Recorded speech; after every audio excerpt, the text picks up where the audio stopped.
यह कहानी है सीता की। सीता जो काशीपुर की रहने वाली थी। सीता नैन नक्श और सुंदरता में पूरे गांव में सबसे सुंदर थी। सीता की सुंदरता को देखकर उसे काफी रिश्ते भी आते थे, पर उसकी माँ की वजह से वह रिश्ते अक्सर टूट जाया करते थे। दरअसल सीता की माँ सौतेली थी। सीता की अपनी सगी माँ का देहांत बचपन में ही हो गया था, जिस वजह से सीता के पिता ने राधा नामक लड़की से दूसरी शादी की और उससे उन्हें एक बेटी हुई जिसका नाम था सुमन। सीता सुमन से बहुत प्यार करती थी। कहने को तो वह दोनों बहनें सौतेली थीं, पर उन दोनों बहनों में बिल्कुल सगी बहनों जैसा प्यार था। ऐसे ही समय बीतता गया और उनकी जिंदगी हंसी खुशी गुजर रही थी कि एक दिन अचानक दिल की बीमारी की वजह से सीता के पिता की भी मृत्यु हो जाती है, जिससे सीता बिल्कुल टूट सी जाती है। उस वक्त एक सुमन ही थी जिसने सीता को सहारा दिया और वक्त के साथ साथ उनके जख्म भी धीरे धीरे भरते गए।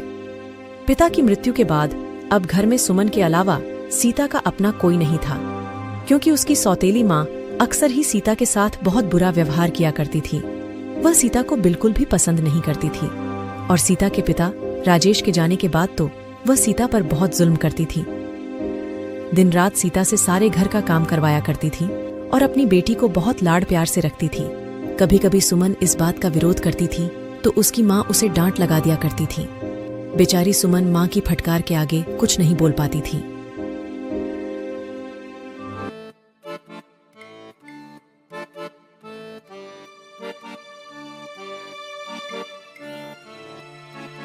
ओ सीता, कहाँ मर गई?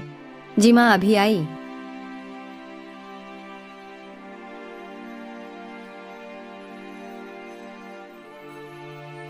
ओ महारानी, अभी तक मेरे कमरे की सफाई क्यों नहीं हुई?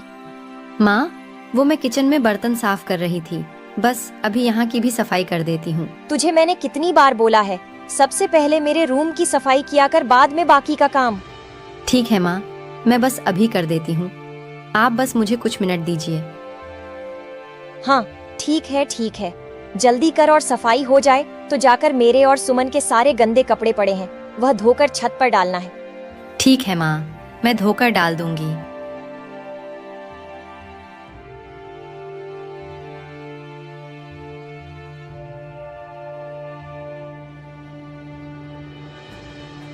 माँ, मैंने सारे कपड़े धोकर छत पर डाल दिए हैं, क्या मैं अब खाना खाने जाऊं?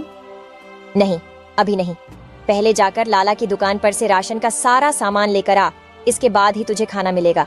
माँ, आप मुझे दे दीजिए पैसे, मैं लाला की दुकान से राशन ले आती हूँ। सुमन, तू बीच में मत पड़, तू जाकर अपनी पढ़ाई पर ध्यान दे।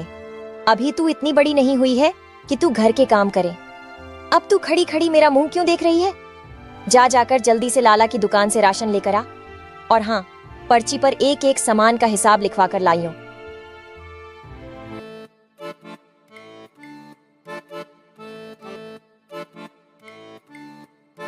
सीता सामान लेने के लिए लाला की दुकान पर पहुंच जाती है। लाला जी, मुझे 1 किलो चावल, 1 किलो दाल और 3 किलो आटा दे दो।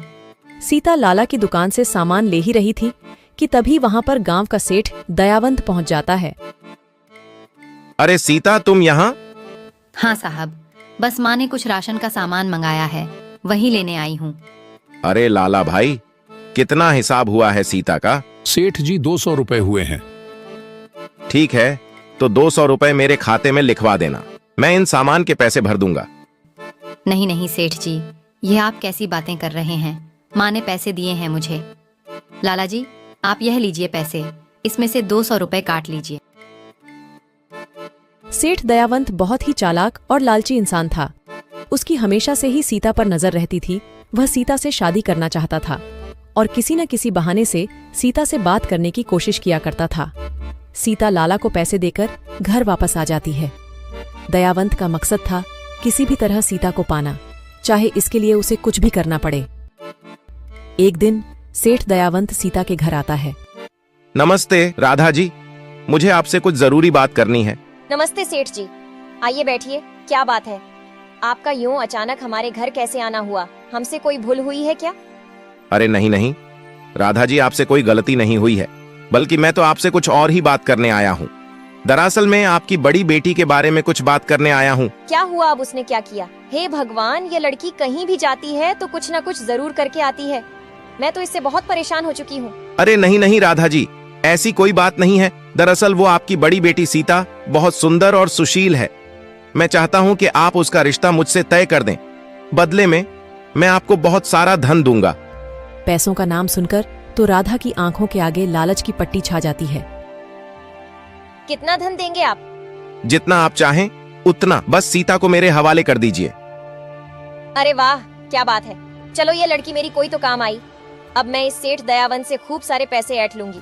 लगता है ये सेठ सीता की खूबसूरती पर पागल हो गया है। ठीक है सेठ जी, सीता का रिश्ता आपसे तय है। यह बात सीता और सुमन दूसरे कमरे से सुन लेती है। सेठ दयावंत के जाने के बाद सुमन गुस्से में अपनी माँ के पास आती है। माँ, आप ऐसा कैसे कर सकती हैं? आप दीदी का रिश्ता उनसे बिना पूछे कैसे कर सकती है? वह भी एक ऐसे इंसान से जो दीदी से उम्र में कितना बड़ा है। वह सेठ हमारे पिताजी की उम्र का है और आप उससे दीदी का रिश्ता कर रही है। माँ, आप ये कैसे कर सकती हैं? राधा सीता और सुमन के सामने मजबूर होने का दिखावा करती है और कहती हैं, सेठ दयावंत सीता से शादी करने के लिए हमें बहुत सारे पैसे दे रहा है। तुझे तो पता है ना बेटा कि तेरे पिताजी तो रहे नहीं। तुम दोनों बहनों का खर्चा अकेले मेरे ऊपर आ गया है। सीता की शादी तो मैं जैसे तैसे कुछ बचे पैसे से कर लूंगी जो तेरे पिताजी ने बचाए थे, लेकिन इसके बाद तो मेरे पास कुछ भी नहीं बचेगा। तो ऐसे में मैं तेरी शादी कैसे करूंगी? तू ही सोच सीता, मैं सुमन की शादी कैसे करूंगी? घर में कमाने वाला कोई नहीं है। अगर मैंने तेरी शादी के पीछे तेरी छोटी बहन का थोड़ा सा स्वार्थ देख लिया तो इसमें बुरा क्या है? अब तू ही बता सीता, आखिर मेरे पास कुछ पैसे होंगे तभी तो मैं आगे चलकर सुमन की शादी कर पाऊंगी। माँ, आप चिंता मत कीजिए, मैं बाहर जाकर कमाऊंगी और सुमन की शादी के लिए पैसे भी जमा करूंगी। पर माँ, मुझे उस दयावंत से शादी नहीं करनी। वह अच्छा इंसान नहीं है। वह हमेशा मुझे गंदी नजरों से देखता है। मैं उससे शादी नहीं करना चाहती। देख सीता, शादी तो तुझे दयावंत से ही करनी पड़ेगी। और तेरे में भला ऐसा है ही क्या जो तेरे लिए कोई राजकुमार आएगा? इस घर में वही होगा जो मैं चाहूंगी और मुझे इस बारे में तुम दोनों से कोई बहस नहीं करनी। सीता और सुमन माँ के लिए हुए इस निर्णय से बहुत दुखी थीं। सीता किसी भी हालत में दयावंत से शादी नहीं करना चाहती थी। इसके लिए सीता और सुमन ने मिलकर एक योजना बनाई। अगले दिन से सीता सेठ दयावंत के घर जाती है। दयावंत सीता को अपने घर देख बहुत हैरान होता है। अरे सीता जी, कैसे आना हुआ आपका इस गरीब के घर? आइए बैठिए, हम आपकी खातिरदारी के लिए कुछ लेकर आते हैं। नहीं दयावंत जी, मैं आपके घर कुछ खाने के लिए नहीं आई हूँ। मुझे अपनी माँ से पता चला कि आप मुझसे शादी करना चाहते हैं। मैं तो आपको अपने पिता की समान समझती थी, पर मुझे अभी पता चला कि आप तो मुझे किसी और ही नज़रों से देखते हैं। लेकिन अगर आपको मुझसे शादी करनी है तो आपको मेरी एक शर्त माननी होगी। अजी, तुम्हारे लिए तो हर शर्त मंजूर है। बोलिए, क्या शर्त है तुम्हारी? अगर आप चाहते हैं कि मैं आपसे शादी करूं, तो आपको मुझे एक विशेष हार देना होगा जो गांव के बड़े मंदिर में रखा हुआ है। वह हार बहुत ही कीमती और अनमोल है। अगर वह हार आप मुझे लाकर दे दे तो मैं आपसे शादी करने के लिए तैयार हूँ। लेकिन तुम्हें वह हार ही क्यों चाहिए? तुम मुझसे एक बार शादी कर लो, मैं तुम्हें ऊपर से लेकर नीचे तक गहनों से भर दूंगा। नहीं सेठ जी, मुझे वही हार चाहिए। मेरा सपना था कि मैं एक बार उस हार को अपने गले में पहनूं। क्या आप मेरे लिए इतना सा भी नहीं कर सकते हैं? अगर ऐसी बात है तो समझो वह हार तुम्हारा हुआ। मैं जल्द ही उस हार को तुम्हें लाकर दूंगा। मुझे 2 दिन का समय दो।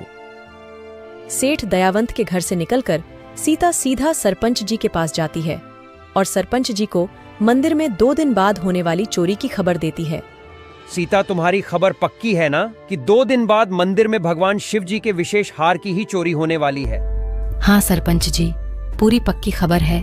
2 दिन बाद उस मंदिर में हार की चोरी होगी। मैंने कुछ बदमाशों को यह बात करते हुए सुना था।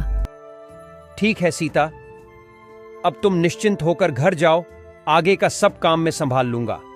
सीता घर चली जाती है और 2 दिन बाद अमावस की रात को सेठ दयावंत चोरी से मंदिर में घुस जाता है और मंदिर से हार चुराने की कोशिश करता है। मंदिर में पहले से सरपंच जी के साथ उनके कुछ आदमी छुपे हुए थे।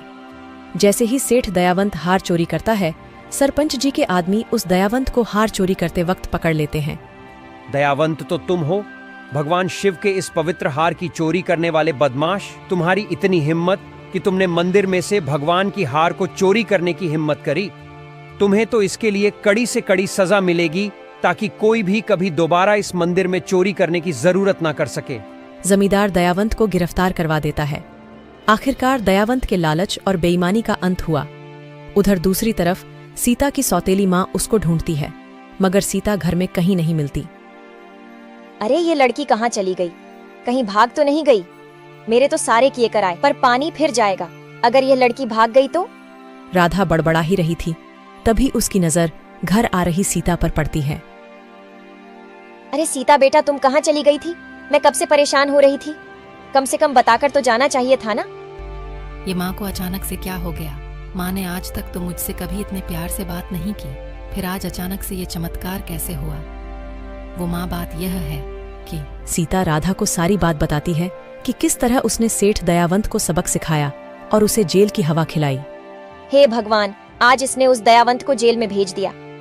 कल कहीं अगर इसने मेरे खिलाफ पुलिस में कंप्लेन कर दी कि मैं इसकी शादी उस अधेड़ उम्र के दयावंत से जबरदस्ती करवा रही थी, तो भगवान जाने मेरा क्या हाल होगा। राधा सीता के सामने खुश होने का दिखावा करती है। हाँ बेटा, ये तो तूने बहुत अच्छा किया। मैं तो उसे बहुत अच्छा इंसान समझ रही थी, लेकिन वह तो बहुत बड़ा चोर निकला। मेरी सीता बिटिया तो बाल बाल बच गई उस चोर दयावंत से। अच्छा जा बेटा, अब तू अपने कमरे में आराम कर ले, थक गई होगी ना। सीता अपने कमरे में चली जाती है। इस लड़की ने तो मेरे सारे किए कराए, पर पानी फेर दिया। इतना अच्छा खासा पैसा हाथ में आ रहा था, और इस लड़की की वजह से अब मुझे कुछ नहीं मिलेगा, लेकिन इसकी भरपाई मैं इस लड़की से जरूर करूंगी। इतने ही देर में गांव के जमींदार अपने लड़के के साथ सीता के घर पर आते हैं। जमींदार जी, आप कैसे आना हुआ? मैं तो बस यह कहने आया था कि आपकी सीता बिटिया हमें बहुत पसंद आई है। मैं अपने बेटे शुभम का रिश्ता तुम्हारी बिटिया सीता से करना चाहता हूँ। राधा जी बहुत ही समझदार बिटिया हैं तुम्हारी। सीता ने अपनी समझदारी और सूझबूझ से भगवान शिव जी का बहुत ही अनमोल हार चोरी होने से बचा लिया। राधा जी, आप तो अब बस ये बताइए कि आपको हमारा बेटा पसंद तो आया ना? राधा को ना चाहते हुए भी जमींदार साहब के सामने खुश होने का दिखावा करना पड़ता है। आप कैसी बात कर रहे हो जमींदार साहब? भला छोटे साहब जी में अब कोई क्या कमी निकाल सकता है? आखिर आप उनके पिता हैं, और गांव के लोग भी इन्हें बहुत पसंद करते हैं। हमारे सीता बिटिया ने जरूर पिछले जन्म में कोई पुण्य का काम किया होगा, जो इस जन्म में उसके लिए इतने बड़े घर से रिश्ता आया है। अच्छा, तो राधा जी जरा सीता बिटिया को भी बुला दीजिए। एक बार शुभम और सीता एक दूसरे को पसंद कर ले तो हम बात पक्की करें। सीता को बुलाया जाता है और शुभम सीता दोनों एक दूसरे को पसंद कर लेते हैं। बस फिर क्या था, थोड़े ही दिनों में शुभम और सीता की शादी हो जाती है और सीता खुशी खुशी शुभम के साथ अपना जीवन जीने लगती है।